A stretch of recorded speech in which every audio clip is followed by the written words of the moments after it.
കാലത്ത് നമ്മുടെ യുവജനങ്ങൾ ദേവാലയങ്ങളിലേക്ക് പോകാനായിട്ടൊരു വിമുഖത കാണിക്കുന്നുണ്ടെന്നും അതുപോലെ പള്ളികളിലേക്ക് പോകാനായിട്ടുള്ളൊരു മടി കാണിക്കുന്നുണ്ടെന്നൊക്കെ പൊതുവെ വൈദികരൊക്കെ പറയുന്ന ഒരു പരാതിയാണ്. അപ്പം ജെൻസി പിള്ളേർക്ക് വൈബ് ശരിയാകണമല്ലോ, അങ്ങനെയാണ്. അപ്പം പല ആൾക്കാരും പറഞ്ഞത് അവിടെ പോകാനൊരു സുഖമില്ല, അല്ലെങ്കിൽ ഇങ്ങനെ സംഘടനാ പ്രവർത്തനമാണെങ്കിലും ഒരു സുഖമില്ല എന്നൊക്കെ ഇങ്ങനെ പറയാറുണ്ട്. പിന്നെ മെയിനായിട്ട് പറയുന്നത് പേരൻസ് തടയുന്നത് കൊണ്ട് ഞങ്ങൾ പോകുന്നില്ല. ദേവാലയത്തിൽ എല്ലാ ദിവസവും പോകുന്ന ഒരു യുവജനങ്ങളെ കാണാൻ സാധിക്കുന്നുണ്ടോ എന്ന് ചോദിച്ചാൽ കുറവായിരിക്കും. പക്ഷെ അവരുടെ വിശ്വാസം എന്ന് പറയുന്നത് അവരുടെ ഉള്ളിന്റെ ഉള്ളിൽ ഉള്ള വിശ്വാസമാണെങ്കിൽ ആ വിശ്വാസം എന്ന് പറയുന്ന ഒരു വിശ്വാസ അധിഷ്ഠിതമായ ജീവിതം തന്നെയല്ലേ. ഞാൻ എപ്പോഴും എല്ലാ ദിവസവും പള്ളിയിൽ പോകുന്ന ഒരാളല്ല, പക്ഷെ ഞങ്ങളുടെ കൂട്ടത്തിൽ തന്നെ എല്ലാ ദിവസവും പള്ളിയിൽ പോകുന്ന കുറെ പേരുണ്ട്. അപ്പൊ അവരുടെ ഒരു ജീവിതശൈലിയും അതുപോലെ തന്നെ എല്ലാ ദിവസവും പള്ളിയിൽ പോകാത്ത എന്നാൽ അതിലുപരി ഭയങ്കരമായിട്ട് വിശ്വാസത്തിൽ നിൽക്കുന്ന ആൾക്കാരെയും കണ്ടിട്ടുണ്ട്. അപ്പം അങ്ങനെയുള്ള രണ്ടുപേരെയും കമ്പയർ ചെയ്യുമ്പോഴത്തേനും എനിക്ക് തോന്നിയിരിക്കുന്നത്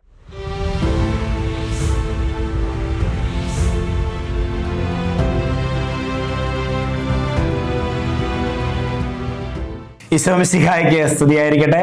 ബത്ലഹേം ടിവിയുടെ എല്ലാ പ്രേക്ഷകരെയും നുഹ്റ ഹിക്മ എന്ന ഒരു പ്രോഗ്രാമിലേക്ക് ഒരിക്കൽ കൂടി സ്വാഗതം ചെയ്യുകയാണ്.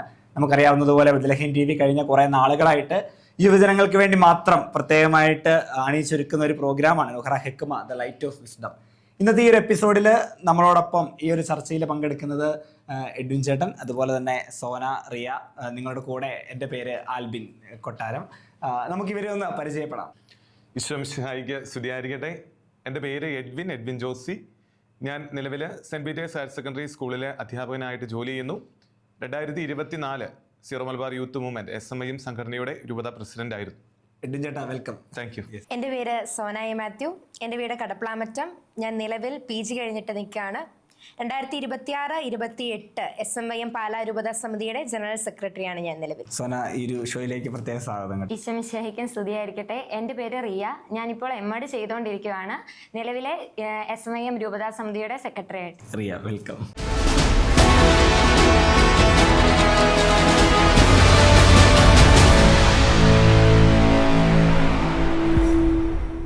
ഇന്നത്തെ ഈ ഒരു എപ്പിസോഡിൽ നമ്മൾ യുവജനങ്ങളുമായിട്ട് ബന്ധപ്പെട്ട ചില കാര്യങ്ങളൊക്കെ ചർച്ച ചെയ്യാമെന്നാണ് നമ്മൾ വിചാരിക്കുന്നത്. നമ്മുടെ വിശ്വാസപരമായ കാര്യങ്ങളിലും അതുപോലെ തന്നെ ഇന്നത്തെ ഈ ഒരു സമൂഹത്തിൽ യുവജനങ്ങൾ ഫേസ് ചെയ്യുന്ന ചില ക്വസ്റ്റ്യൻസ് ഒക്കെ നമുക്ക് നമ്മുടേതായ ഒരു കാഴ്ചപ്പാടിൽ നമുക്കൊന്ന് നോക്കിക്കാണാം, നമുക്കൊന്ന് ചർച്ച ചെയ്യാം എന്നൊക്കെയാണ് വിചാരിക്കുന്നത്. ആദ്യമായിട്ട് എനിക്ക് തോന്നുന്നു സോനയോട് ചോദിക്കാം, അല്ലെ, പെൺകുട്ടി ലേഡീസ് ഫസ്റ്റ് പറയുന്നത്. സോന, നമുക്ക് ഇന്നത്തെ യൂത്ത്, പ്രത്യേകിച്ച് ഇപ്പോൾ SMIMന്റെ ജനറൽ സെക്രട്ടറിയാണ്, ഇപ്പോൾ ഒരുപാട് യുവജനങ്ങളെ കാണുന്ന ഒരാളാണ് സോന. അപ്പം ഇന്നത്തെ കാലത്ത് നമ്മുടെ യുവജനങ്ങൾ ദേവാലയങ്ങളിലേക്ക് പോകാനായിട്ടൊരു വിമുഖത കാണിക്കുന്നുണ്ടെന്നും അതുപോലെ പള്ളികളിലേക്ക് പോകാനായിട്ടുള്ളൊരു മടി കാണിക്കുന്നുണ്ടെന്നൊക്കെ പൊതുവെ വൈദികരൊക്കെ പറയുന്ന ഒരു പരാതിയാണ്. സോന, ഇതിനെ എങ്ങനെയാണ്, അങ്ങനെ ഫീൽ ചെയ്തിട്ടുണ്ടോ? നമ്മുടെ യുവജനങ്ങൾക്ക് അങ്ങനെ ഒരു ട്രെൻഡ് ഉണ്ടാകുന്നതായിട്ട് തോന്നിയിട്ടുണ്ടോ? അങ്ങനെ തോന്നിയിട്ടുണ്ട്. കാരണം പലപ്പോഴും നമുക്ക് തോന്നാറുള്ളത് ഇപ്പം നമ്മൾ പറയാനുള്ളത് ജെൻസി പിള്ളേരെന്നാണല്ലോ നമ്മൾ സ്വയം പറയാറുള്ളത്. അപ്പം അങ്ങനെ പറയുമ്പം ജെൻസി പിള്ളേർക്ക് വൈബ് ശരിയാകണമല്ലോ, അങ്ങനെയാണ്. അപ്പം പല ആൾക്കാരും പറഞ്ഞത് അവിടെ പോകാനൊരു സുഖമില്ല, അല്ലെങ്കിൽ ഇങ്ങനെ സംഘടനാ പ്രവർത്തനമാണെങ്കിലും ഒരു സുഖമില്ല എന്നൊക്കെ ഇങ്ങനെ പറയാറുണ്ട്. പിന്നെ മെയിനായിട്ട് പറയുന്നത് പേരൻസ് തടയുന്നത് കൊണ്ട് ഞങ്ങൾ പോകുന്നില്ല, അല്ലെങ്കിൽ ഞങ്ങൾക്ക് പഠിക്കാനുള്ള സമയമാണ്, അപ്പം അത്രയും സമയം കൂടി ഞങ്ങൾക്ക് പഠിക്കാമല്ലോ, അങ്ങനെ വിചാരിച്ച് കുറച്ച് പേര് പഠിത്തത്തിൽ ഫോക്കസ് ചെയ്യുന്നത് ആ ഒരു പ്രശ്നമായിരിക്കാം. സോന പറഞ്ഞ അഭിപ്രായത്തോട് യോജിക്കുന്നുണ്ടെങ്കിലും ചെറിയൊരു അഭിപ്രായ വ്യത്യാസം എനിക്കുള്ളത്, നമുക്ക് എല്ലാവരെയും കോമൺലി അങ്ങനെ ഒരു ട്രെൻഡിലേക്ക് പോകുന്നുണ്ട് എന്ന് പറയാനായിട്ട് സാധിക്കില്ല. ഒരു കാറ്റഗറി, അതായത് നമുക്ക് നോക്കുവാണെങ്കിൽ ഒരു 100-ല് നമ്മൾ നോക്കുവാണെങ്കിൽ ഒരു 100-ല് 40% ചിലപ്പോൾ അങ്ങനെ ഒരു രീതിയിലേക്ക് പോകുന്നുണ്ടാകാം. പക്ഷെ ഒരു 60% നമ്മുടെ വിശ്വാസത്തിൽ തന്നെ, വിശ്വാസ അധിഷ്ഠിതമായ ജീവിതത്തിലൂടെ തന്നെ പോകാനായിട്ട് ആഗ്രഹിക്കുന്നവരായിട്ട് എനിക്ക് ഫീൽ ചെയ്തിട്ടുണ്ട്. നിങ്ങളുടെ അഭിപ്രായങ്ങൾ എങ്ങനെയാണ് എന്ന് എനിക്കറിയത്തില്ല.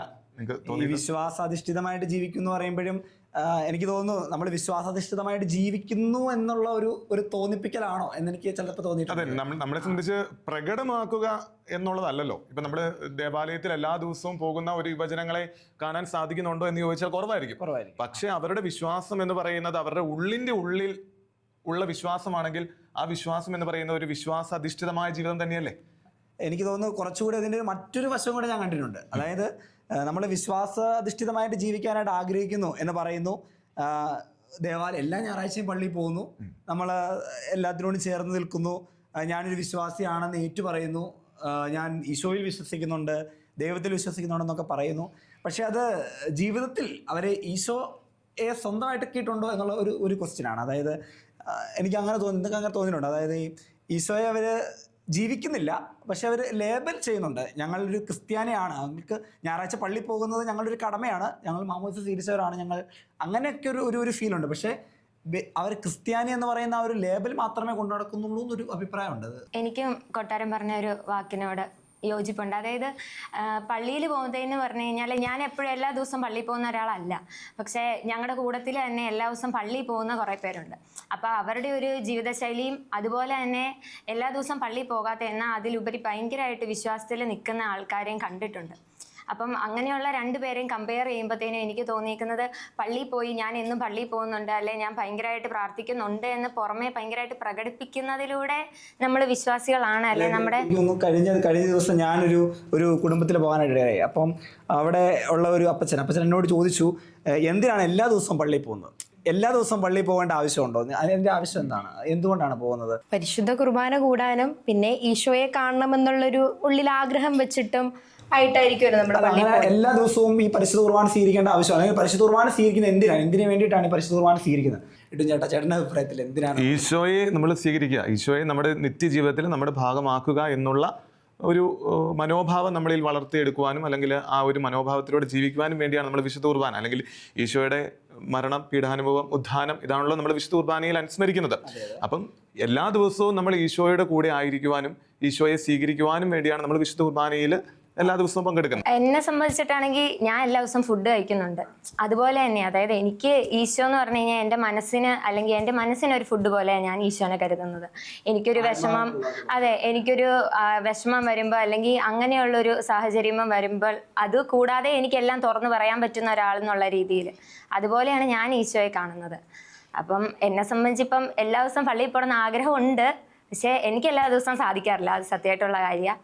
പക്ഷേ ഞാനിങ്ങനെ ഒത്തിരി പ്രകടിപ്പിക്കാനും താല്പര്യപ്പെടാത്ത ആളുകൾ. ഈശോയെ പോലെ ആകാൻ വേണ്ടിയിട്ടാണല്ലോ നമ്മൾ വിളിക്കുന്നത്, നിങ്ങളിൽ ക്രിസ്തു രൂപപ്പെടണം എന്നാണ് പൗലോസ്ലീഹയൊക്കെ പറയുന്നത്. അപ്പോൾ നമ്മൾ ഈശോയെ പോലെ ആകാൻ വേണ്ടിയിട്ടാണ് അപ്പോൾ നമ്മൾ ഈശോയെ സ്വീകരിക്കുന്നത് എന്ന് പറയുന്നത്. അപ്പോൾ ഈശോയെ സ്വീകരിക്കണമെന്നുണ്ടെങ്കിൽ ഈശോ ഞാൻ നിങ്ങളിൽ വസിക്കണമെങ്കിൽ നിങ്ങൾ വിശുദ്ധരായിരിക്കണം, നിങ്ങൾ പരിശുദ്ധരായിരിക്കണം എന്ന് യോഹന്നാൻ്റെ സുവിശേഷത്തിൽ പറയുന്നുണ്ട്.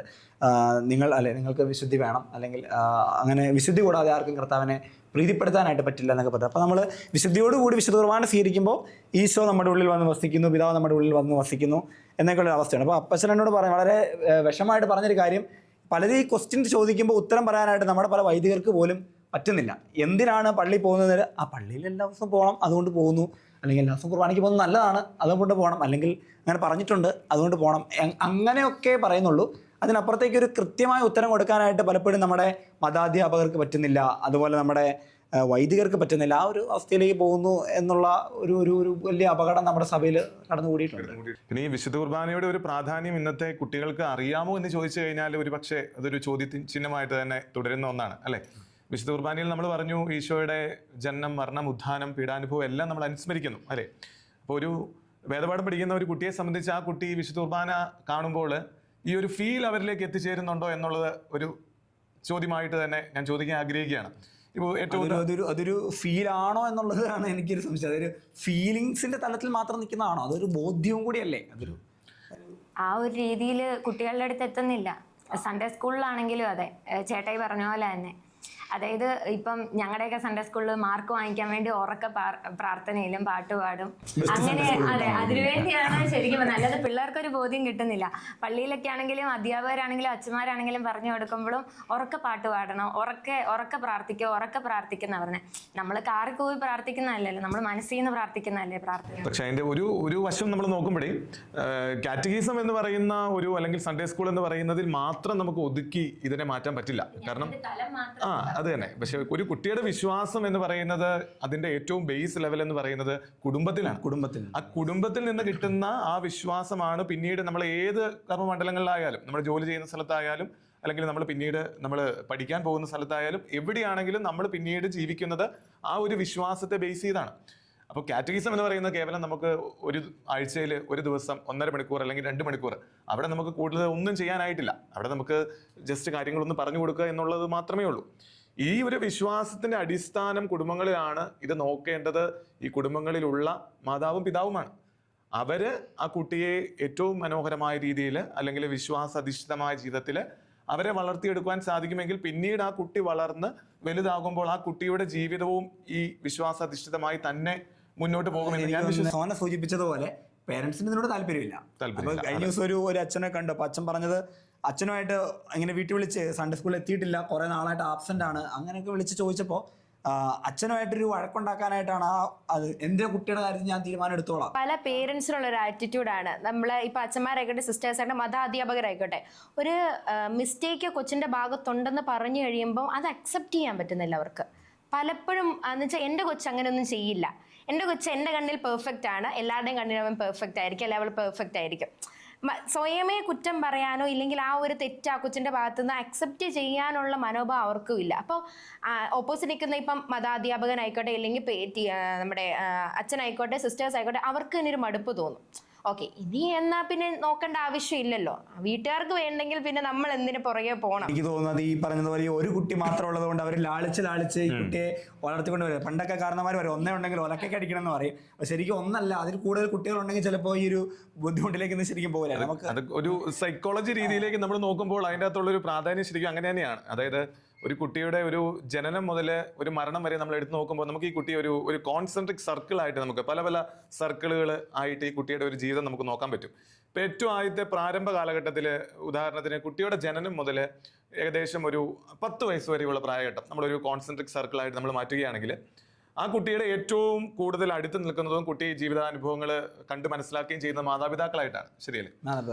ആ മാതാപിതാക്കൾ എന്ന് പറയുന്ന ആ ഒരു സറൗണ്ടിങ്സ് ആണ് അവരുടെ ജീവിതത്തിലെ എല്ലാം സ്വാധീനിക്കുന്ന ഘടകം. ഇപ്പൊ ഉദാഹരണത്തിന് കഴിഞ്ഞ ദിവസം നമ്മൾ ജൂണിൽ നമ്മൾ വേദപാഠം തുടങ്ങുന്നു, അല്ലെങ്കിൽ നമ്മൾ ചെല്ലുമ്പോൾ 1ാം ക്ലാസ്സിൽ ചേരുന്ന കുട്ടി കരഞ്ഞുകൊണ്ട് ക്ലാസ്സിലേക്ക് കയറുന്നു, അല്ലെ?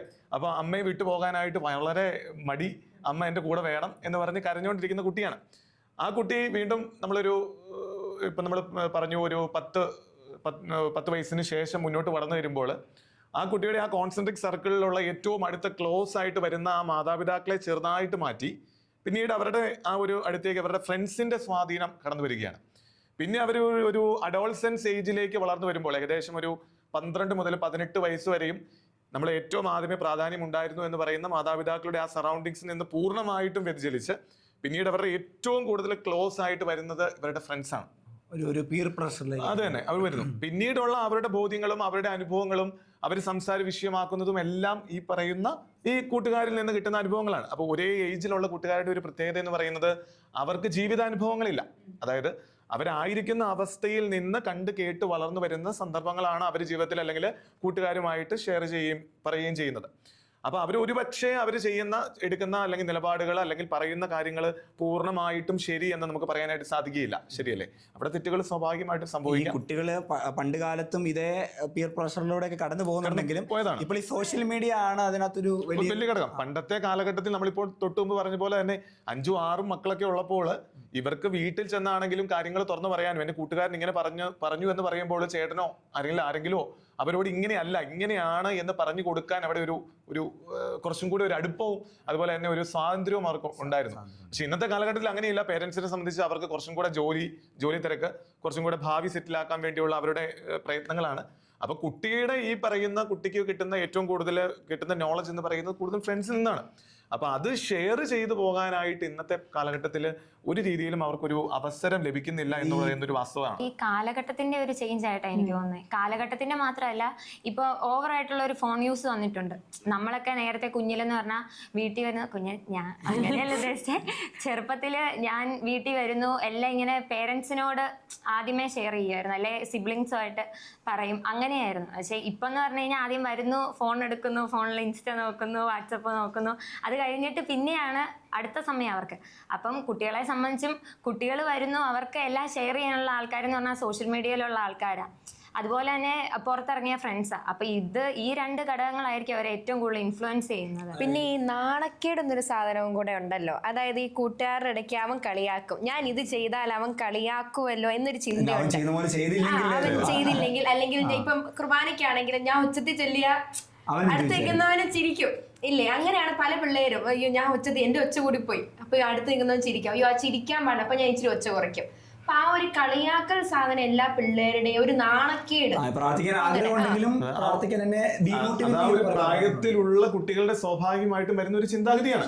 അതിന് ഒരു പരിധിയിൽ കൂടുതൽ നമുക്ക് തടയാനായിട്ട് സാധിക്കില്ല. പക്ഷെ എനിക്ക് തോന്നുന്നു ഈ പേരൻസ് അല്ലെങ്കിൽ ഈ കുട്ടികൾ ഇവർക്കെല്ലാം ഇടയിൽ സംഭവിച്ചിരിക്കുന്നത് ഒരു കോർപ്പറേറ്റ് കൾച്ചറും ഉണ്ടായി. അതായത് പണ്ട് കുട്ടിയെ അവർ കാണുന്നത് മനുഷ്യനായിട്ടായിരുന്നു, ഇപ്പോൾ എന്തോ ഒരു യന്ത്രം പോലെയാണ് കാണുന്നത്.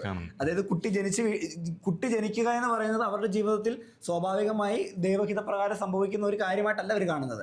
മറിച്ച് അവർ പ്ലാൻ ചെയ്ത് കൃത്യമായിട്ട് നമ്മൾ ജോലിക്ക് ഇന്ന മാസം നമ്മൾ പ്രൊമോഷൻ വാങ്ങിക്കുന്നു എന്ന് പറയുന്ന പോലെ ഒരു കുട്ടിയെ പ്ലാൻ ചെയ്ത് ഒരു കുട്ടിയെ ജനിപ്പിക്കുന്നു. കുട്ടിയെ ജനിപ്പിക്കുക എന്ന് പറയുന്നത് അവരെ സംബന്ധിച്ചിടത്തോളം എന്തോ ഒരു പ്രോസസ്സോ എന്തോ ഒരു മെഷീൻ വർക്കൊക്കെ ആയിട്ടാണ് അവരതിനെ കാണുന്നത്. അവർ മെഷീൻ വർക്കിന് ശേഷം ഒരു കുട്ടി ജനിച്ചു കഴിയുമ്പോൾ അതൊരു പ്രോഡക്റ്റ് ആയിട്ട് അവർ കാണുന്നു. ഇനി ഈ പ്രോഡക്റ്റിനെ ഏറ്റവും നന്നായിട്ട് എങ്ങനെ മാർക്കറ്റ് ചെയ്യാമെന്നാണ് അവർ പിന്നീട് ചിന്തിക്കുന്നത്. പിന്നെ ഇത് മാർക്കറ്റ് ചെയ്യാൻ വേണ്ടി ആ കുട്ടിക്ക് ആവശ്യമുള്ള ആഡ് ഓൺ സാധനങ്ങളൊക്കെ കുട്ടിക്ക് ആവശ്യമുള്ള പരിശീലനം, അങ്ങനെയാണ് കുട്ടിക്ക് കുറച്ച് കാലം ഇൻട്രൻസ് ഇരിക്കട്ടെ, കുറച്ചാൾ കുട്ടി വേറെ എന്തെങ്കിലും രീതിയിൽ നടക്കട്ടെ, അങ്ങനെ കുട്ടിക്ക് വേണ്ടി കുറച്ച് എക്സ്ട്രാ കെയറുകൾ. അപ്പോൾ വേറൊരു പ്രോഡക്റ്റ് കൂടെ വന്നു കഴിഞ്ഞാൽ ചിലപ്പോൾ ഈ പ്രോഡക്റ്റിൻ്റെ ക്വാളിറ്റി ഒന്ന് റെഡി ആയിട്ട് അടുത്ത കുട്ടി മതി എന്ന് തീരുമാനിക്കും. അതുകൊണ്ട് കുട്ടി വേണ്ട എന്ന് വെക്കുന്നു. പിന്നെ അത് മാത്രമല്ല, ഞങ്ങളുടേതായ ഒരു വ്യക്തിഗതമായ സ്പേസിൽ അടുത്തൊരു കുട്ടി ഞങ്ങൾക്കൊരു ബാധ്യതയായിട്ട് മാറാൻ സാധ്യതയുണ്ട്. അപ്പം അതിനതൊരു നല്ലൊരു പ്രോഡക്റ്റായിട്ട് മാറ്റി കൊണ്ടുവരുന്നതിനിടയിൽ അപ്പോൾ അവർ ചിന്തിക്കും ഇത് നല്ല പ്രൊഡക്റ്റ് ആവാനായിട്ട് തടസ്സമായിട്ട് നിൽക്കുന്നത് ഉറപ്പായിട്ടും ഈ സഭയും വിശ്വാസവും ഈശോയും ഒക്കെയാണ്. അത് വേണമെങ്കിൽ ഒരു ആവശ്യത്തിന്, മറ്റേ നമ്മൾ ഈ പഴയ കുക്കറി ഷോ ഒക്കെ പറയുന്ന പോലെ ഉപ്പ് ആവശ്യത്തിനെന്ന് പറയുന്ന പോലെ അത് ആവശ്യത്തിന് മതി, അത് അനാവശ്യമാകാൻ പാടില്ല. അപ്പോൾ സത്യത്തിൽ ഇത് ദൈവം തരുന്ന കുഞ്ഞാണെന്നോ എൻ്റെ ജീവിതം ദൈവത്തിൻ്റെതാണെന്നോ അല്ലെങ്കിൽ എന്നെ സൃഷ്ടിച്ച ദൈവമാണെന്നൊക്കെ ഉള്ളത് മാറി ഇത് ഞാൻ സൃഷ്ടിച്ചൊരു കുട്ടിയും ഞാൻ എൻ്റെതായി തീരുമാനിക്കുന്ന ഒരു ജീവിതമായിട്ട് ഇതിനെ അങ്ങ് കാണുന്നത് കൊണ്ടാണ് ഇങ്ങനെയൊക്കെ സംഭവിക്കുന്നത് തോന്നുന്നു. അതുകൊണ്ടാണ് ഇത് ഈ പീർ പ്ലഷർ എന്നൊക്കെ പറയുമ്പോൾ കുട്ടികൾക്കറിയില്ല. കാരണം കുട്ടികളും ഈ ഒരു യന്ത്രവൽകൃത യന്ത്രമായി രീതിയിലേക്ക് പോകുന്നു. ശരിയാ.